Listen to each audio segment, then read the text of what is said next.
안녕하세요, 여러분. 네, 서울제일교회 공동체에 참여할 수 있게 되어 참 감사하고 기쁜 강선구라고 합니다.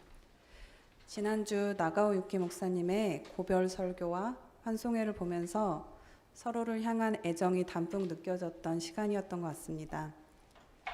개인적으로 제가 서울제일교회에 관심을 가지게 된 계기가 있었는데요. 귀국 후에 사역지를 찾는 중에 총회 홈페이지에 교육자 청빙란에서 특별한 게시물을 보았기 때문입니다. 서울제일교회가 정의로운 사회를 향해 헌신했던 훌륭한 역사와 전통에만 머물지 않고 생태 환경과 미래 세대를 향한 생명 공동체에 대한 열정이 느껴졌기 때문입니다. 부족한 저를 이렇게 공동체의 한 지체로 받아들여 주신 교회에 감사드리고, 앞으로 동역하게 될 가정들 가운데 본질을 놓치지 않도록 최선을 다하겠습니다. 한편으로 이렇게 오자마자 설교를 준비하는 일이 무척 부담되기도 했는데요. 더군다나 전쟁으로 고통받는 현장 앞에서, 또 산불로 인해 고생하고 있는 재난민들과 생태계의 신음의 현장 앞에서, 또 이제 막 선거를 마치고 예측하지 못할 다가올 5년을 기다리고 있는 한국 사회의 현장 앞에서, 그리고 보이지는 않지만 이 시대를 살아가는 수많은 고통의 자리 앞에서 어떤 말씀을 준비해야 할지 막막하기도 했습니다. 하지만 하나님의 조건 없는 사랑의 은혜가 오늘 저희 모두에게 희망으로 임재할 것임을 믿으며 떨리는 마음으로 임하고자 합니다. 오늘은 교단에서 정한 청년 주일입니다. 만난 지 얼마 안 되었지만 열심히 청년 주일을 준비하는 청년들을 보면서 교회 공동체에 잔잔한 애정을 가지고 있는 분들이라는 첫인상을 가지게 되었습니다. 청년 주일은 교회 공동체의 젊은이들로 구성된 한 신도회가 주축이 되어 예배를 준비하는 어느 한 날의 이벤트가 아닙니다. 오늘 이 자리는 신앙의 관점에서 청년의 의미를 묵상하고 그 의미를 각자의 삶의 자리로 이끄는 공동체로의 초대입니다. 청년이라는 단어는 인생의 한 시기를 강조하는 말이기도 하지만 청춘이라는 단어는 조금 더 문학적인 의미로 우리를 안내합니다. 푸르른 봄이라는 어여쁜 의미의 청춘은 이제 막 무언가를 움투어내는 시작을 상징하기도 합니다. 그래서 청춘은 나이에 국한되지 않고 신앙의 여정을 함께 걸어가는 우리 모두에게 해당되는 말이기도 합니다. 쑥스럽지만 옆 사람을 향해서 싱그러운 청춘이시네요 라는 인사를 건네보시면 좋을 것 같습니다.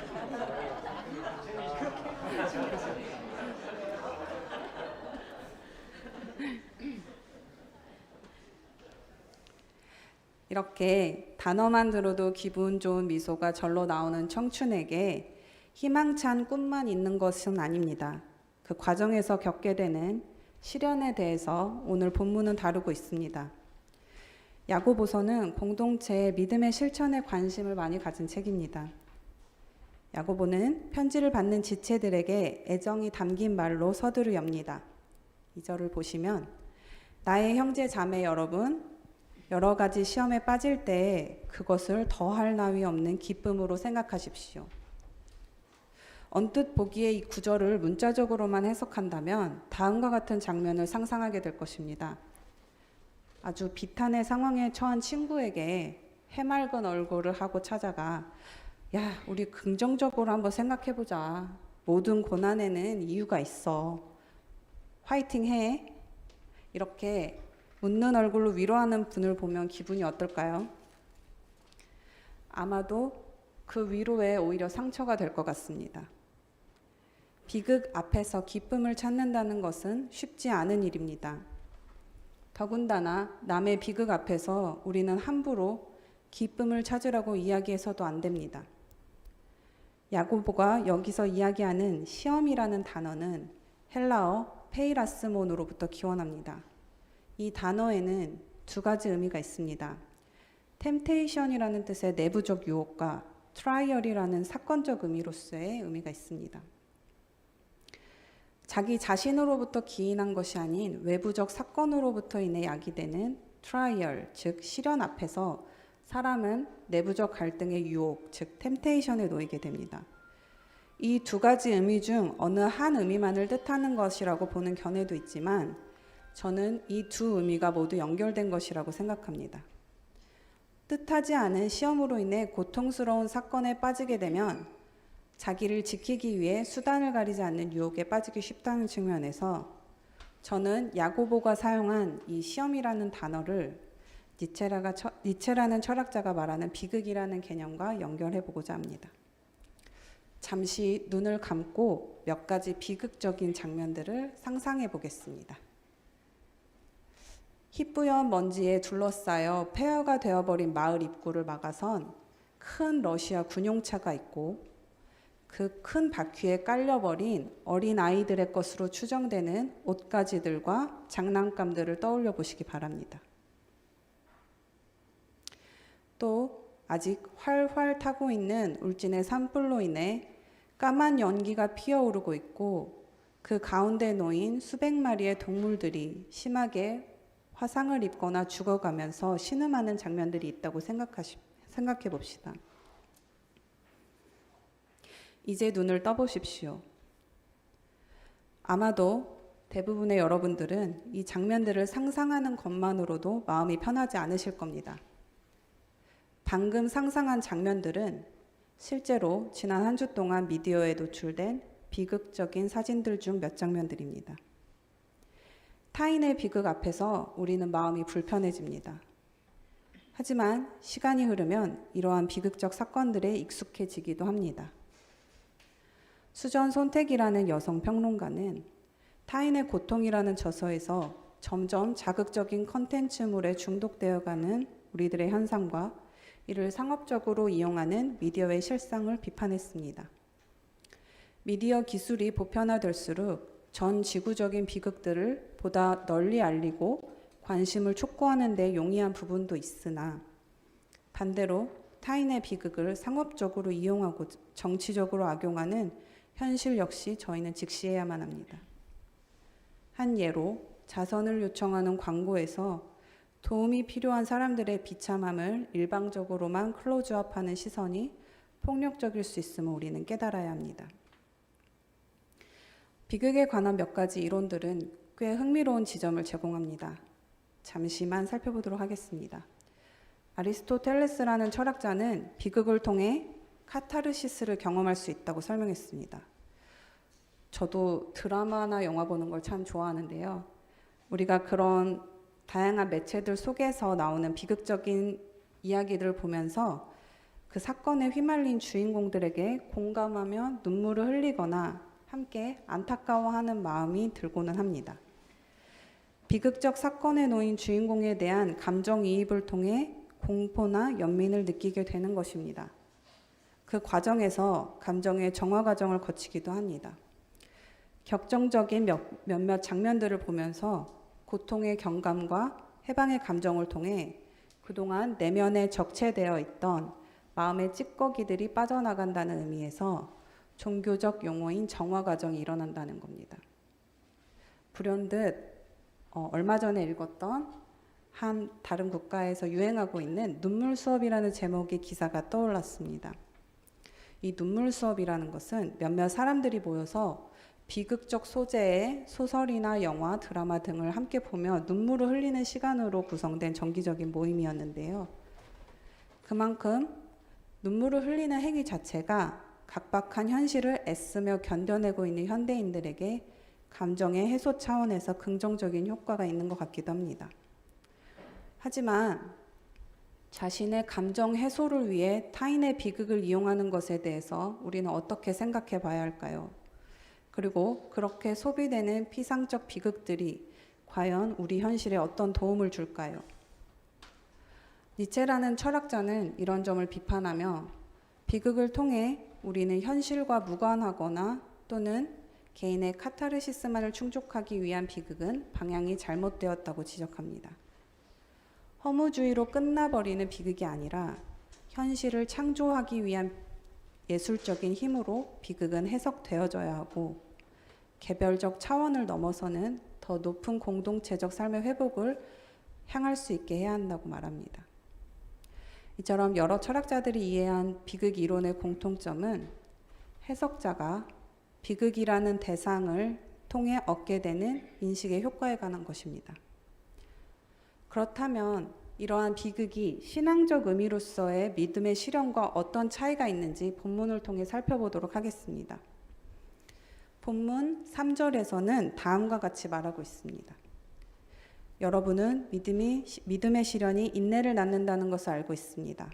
여러분은 인내력을 충분히 발휘하여 조금도 부족함이 없이 완전하고 성숙한 사람이 되십시오. 믿음의 실현에 놓인 사람은 어떤 상태일까요? 앞서 말한 나의 현실과 상관없는 비극적 이야기를 시청하며 눈물을 흘리거나 분노하는 정도의 공감을 말하는 것일까요? 그저 고통의 현실을 분석하지도 말고 꾹 참고 견디며 인내하라는 말일까요? 실현을 해석하는 두 가지 태도가 있습니다. 회피와 직면입니다. 실현의 상황을 어떻게든 잊어버리거나 혹은 해결되었다고 믿어버리는 태도가 회피이고, 실현 자체를 마주보고 해결하려는 태도가 직면일 것입니다. 회피는 내 삶에 어떤 타격도 더는 받아서는 안 된다는 자기 방어적 기제이고, 직면은 실현을 고통으로 응시하고 해결하고자 하는 저항적인 자세입니다. 회피가 나쁜 것도 아니고 직면이 좋은 것도 아닙니다. 우리는 저마다 다른 개인적인 실현의 상황에 처해 있고 개인적 선택에 있어서 틀린 것은 없기 때문입니다. 야고보가 말한 믿음의 실현에 대한 자세는 회피도 직면도 아닌 인내여야 한다고 이야기하고 있습니다. 인내란 초월적 희망에 대한 믿음 없이는 버틸 수가 없는 상태를 가지고 시작합니다. 더 나은 세상을 위해 희망을 품은 자들일수록 사회적 악을 마주했을 때 깊은 절망에 빠지거나 혹은 악에 저항하기 위한 행동에 뛰어듭니다. 하지만 이에 앞서 우리는 믿음의 실현을 삶의 자리로 깊이 사유하고 묵상하는 인내의 과정을 거쳐야만 합니다. 실현에 대해 사유와 묵상을 요청하는 첫 단계가 인내인 것입니다. 객관적으로 현실을 인식하는 것과 더불어 그 인식의 한계를 받아들이고 혹여나 놓친 부분이 있음을 인정하고 공동체적 관점으로 묵상하는 과정이 인내인 것입니다. 인내는 그런 의미에서 결코 가볍게 참아라 혹은 견뎌라 라는 의미로 쓰일 수 없게 되는 것입니다. 받아들이기 힘든 사건을 마주하고 성찰하고 삶의 자리로 수용하는 과정은 어쩌면 내 삶의 자리에 고통을 가져오는 엄청나게 버거운 일이 될 것이기 때문입니다. 내 역량을 넘어서야만 하는 믿음의 시련은 존재합니다. 그런 시련을 인내로 수용한다는 것은 나를 초월하는 일이자 현실을 구원할 수 있는 희망이 필요한 일입니다.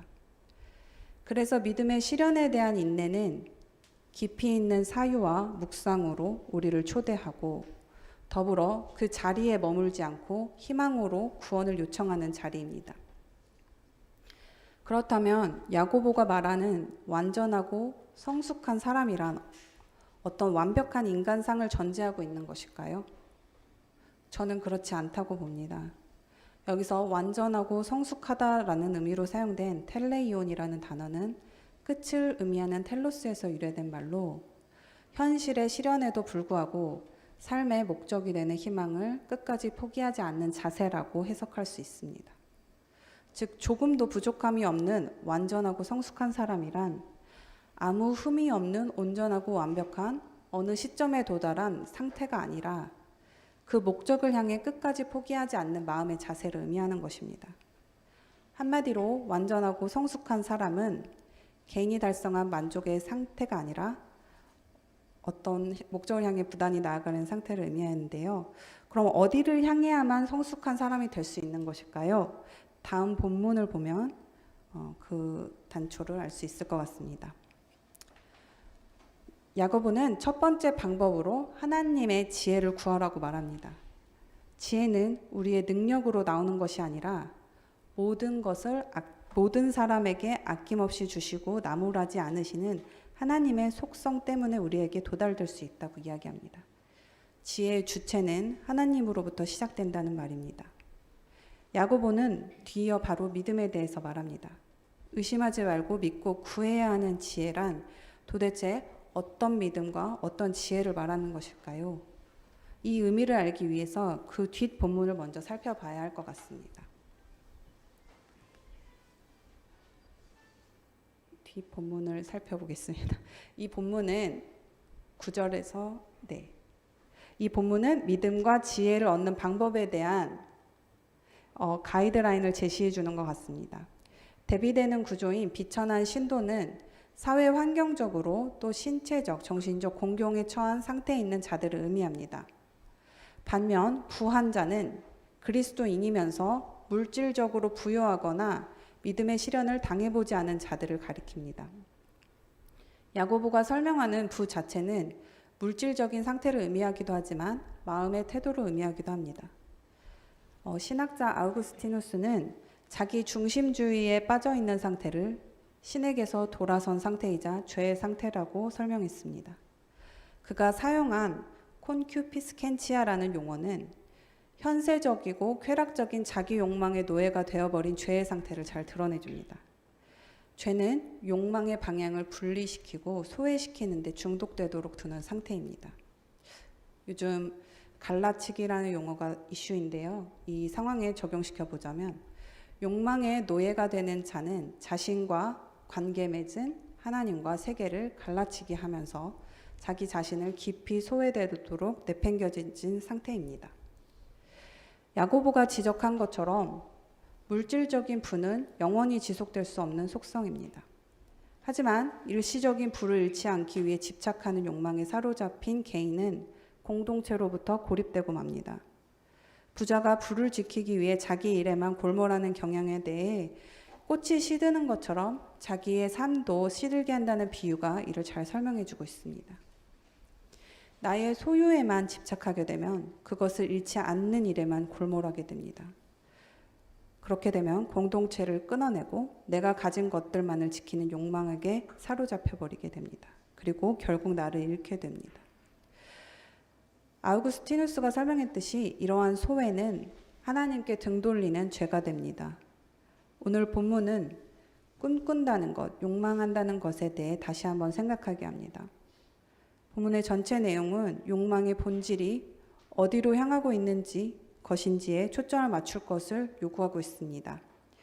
내가 가진 생각이나 재산에만 집착하는 삶은 결국 나를 공동체로부터 더욱 고립시키는 병적인 상태로 몰아갑니다.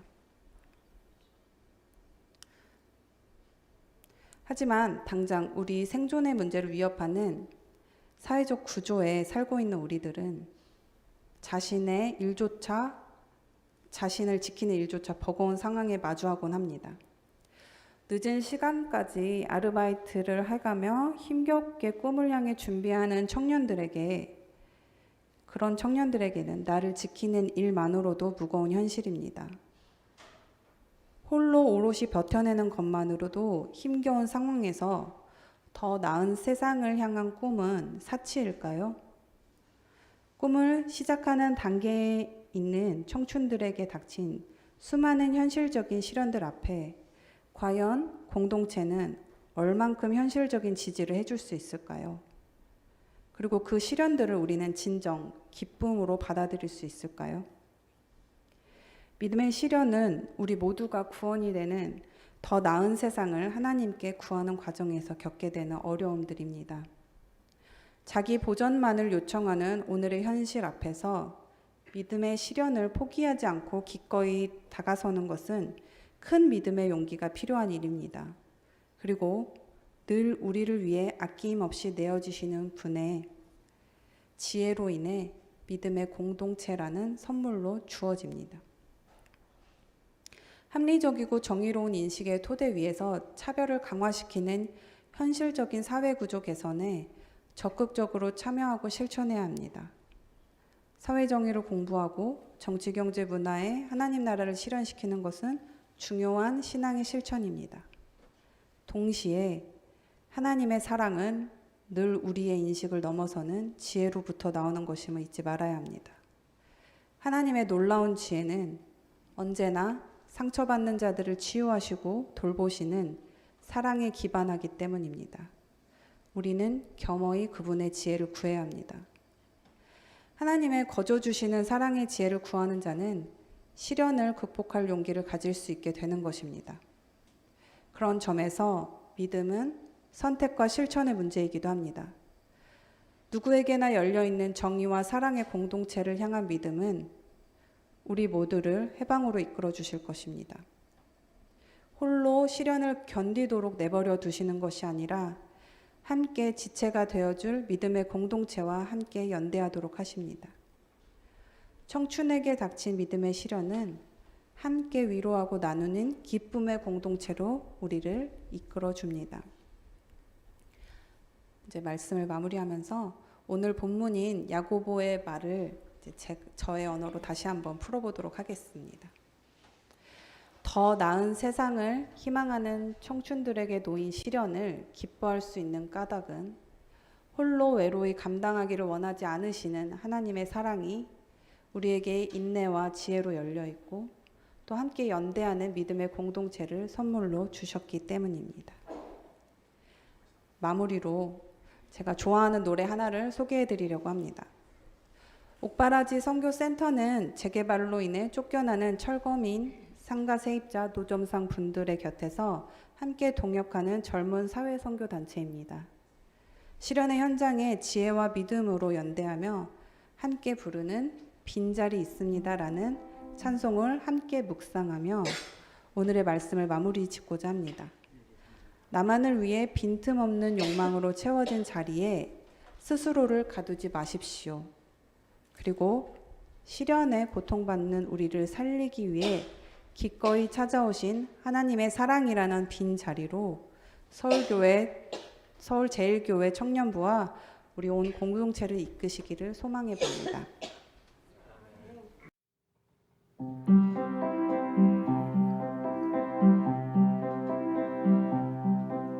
주님 오세요. 빈자리 있습니다. 쓰러진 사람의 손 잡아줄 수 있는 당신의 구원을 모두에게 말하고 펼치는 빈자리 있습니다.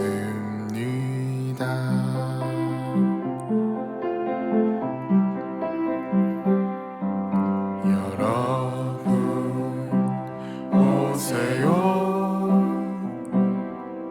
빈자리 있습니다.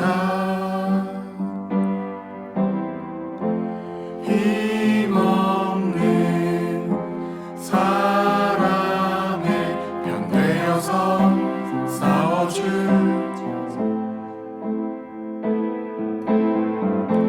주님의 구원에 살아가는 용기가 넘치